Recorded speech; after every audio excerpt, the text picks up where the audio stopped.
एक मित्रता जो बचपन में शुरू हुई थी, एक अपमान जिसने एक ब्राह्मण को प्रतिशोध की अग्नि बना दिया, और एक गुरु दक्षिणा जिसने महाभारत की राजनीति को हमेशा के लिए बदल दिया।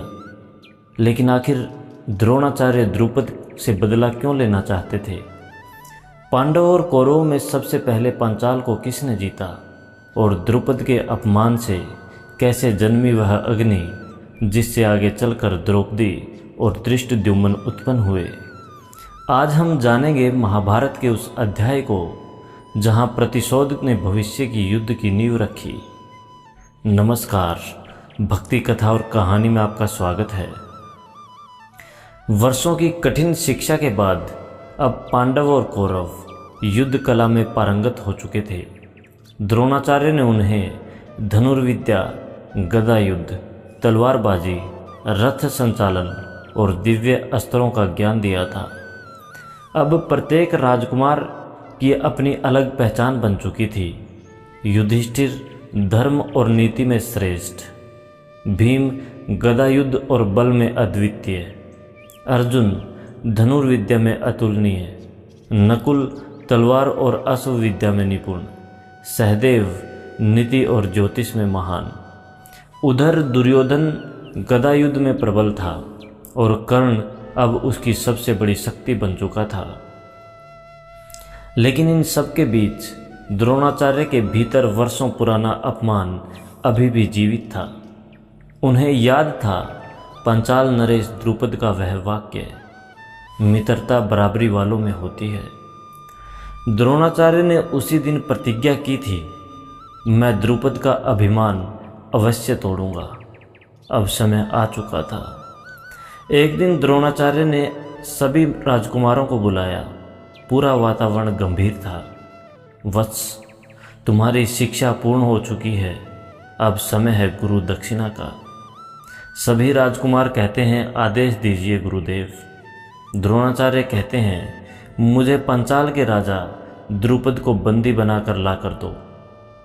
सभी चकित रह गए, लेकिन किसी ने सवाल नहीं किया, क्योंकि गुरु का आदेश सर्वोपरि होता है। सबसे पहले दुर्योधन आगे बढ़ा।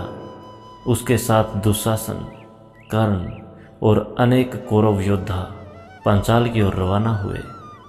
हम अकेले ही पंचाल जीत लेंगे। लेकिन पंचाल की सेना अत्यंत शक्तिशाली थी। राजा द्रुपद स्वयं महान योद्धा थे। युद्ध शुरू हुआ। द्रुपद ने अपने बाणों, रथ संचालन और युद्ध नीति से कौरवों को पीछे धकेल दिया। कुछ ही समय में दुर्योधन, दुशासन और कौरव सेना पराजित हो गई। उन्हें पीछे हटना पड़ा। दुर्योधन क्रोध और शर्म से जल उठा। लेकिन अब पांडवों की बारी थी। अब अर्जुन आगे आए। उनके साथ भीम, नकुल, सहदेव और युधिष्ठिर भी थे। युधिष्ठिर ने युद्ध से पहले पूरी योजना बनाई। भीम सेना को तोड़ेंगे, अर्जुन द्रुपद तक जाएंगे और बाकी भाई सुरक्षा करेंगे। युद्ध शुरू होते ही भीम तूफान बन गए। वे हाथियों को गिरा रहे थे, रथ तोड़ रहे थे और सैनिकों को दूर फेंक रहे थे।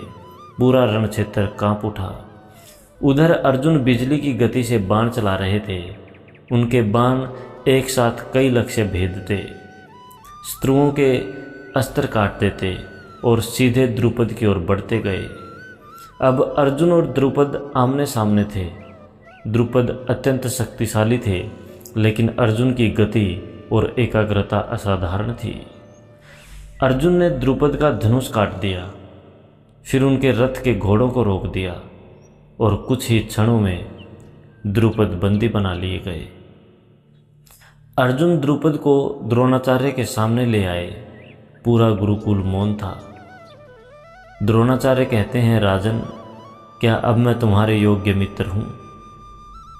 द्रुपद मौन रहे। द्रुपद के पास कोई उत्तर नहीं था। उनका अभिमान टूट चुका था। द्रोणाचार्य कहते हैं, तुमने कहा था मित्रता बराबरी वालों में होती है, इसलिए आज मैं तुम्हारा आधा राज्य लेता हूँ और आधा तुम्हें लौटाता हूँ। द्रोणाचार्य ने बदला तो ले लिया, लेकिन महाभारत हमें यहाँ एक गहरा सत्य सिखाती है। अपमान की आग कभी शांत नहीं होती, वह पीढ़ियों तक जलती है और विनाश को जन्म देती है। द्रुपद बाहर से शांत रहे, लेकिन भीतर प्रतिशोध जल उठा। द्रोण, आज तुमने मेरा अपमान किया है, मैं ऐसा पुत्र उत्पन्न करूंगा जो तुम्हारा वध करेगा। द्रुपद ने महान ऋषियों को बुलाया, उन्होंने एक विशेष यज्ञ कराया। उस यज्ञ का उद्देश्य था ऐसा पुत्र प्राप्त करना जो द्रोणाचार्य का अंत करे। यज्ञ की अग्नि से एक दिव्य बालक प्रकट हुआ, उसके हाथों में शस्त्र थे। आकाशवाणी हुई, यह बालक द्रोणाचार्य का वध करेगा। उस बालक का नाम रखा गया धृष्टद्युम्न। लेकिन उसी अग्निकुंड से एक और दिव्य स्वरूप प्रकट हुआ, एक अद्भुत तेजस्वी कन्या जिसकी सुंदरता अलौकिक थी। यह कन्या महान युद्ध का कारण बनेगी। वह थी द्रौपदी, जिन्हें आगे चलकर पंचाली, कृष्णा और यज्ञसेनी के नाम से जाना गया। द्रौपदी केवल एक राजकुमारी नहीं थी, वे अग्नि से उत्पन्न शक्ति, धर्म की परीक्षा और महाभारत युद्ध की केंद्रीय धुरी बनने वाली थी। उधर हस्तिनापुर में पांडवों की लोकप्रियता लगातार बढ़ रही थी। विशेषकर अर्जुन और भीम की प्रजा पांडवों को धर्मप्रिय, वीर और योग्य उत्तराधिकारी मानने लगी थी। यह सब देखकर दुर्योधन भीतर से जलने लगा। दुर्योधन कहता है, यदि ऐसा ही चलता रहा तो हस्तिनापुर का सिंहासन मुझसे छिन जाएगा। और तभी शकुनी ने एक नई योजना बनानी शुरू की, ऐसी योजना जो इतिहास की सबसे भयानक साजिश बनने वाली थी। महाभारत हमें यहाँ सिखाती है, अपमान प्रतिशोध को जन्म देता है, प्रतिशोध युद्ध को जन्म देता है और युद्ध पूरे वंश का विनाश कर सकता है।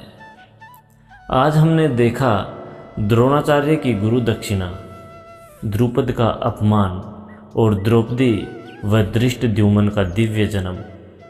लेकिन अब हस्तिनापुर की राजनीति और भी खतरनाक होने वाली थी, क्योंकि दुर्योधन का भय बढ़ रहा था।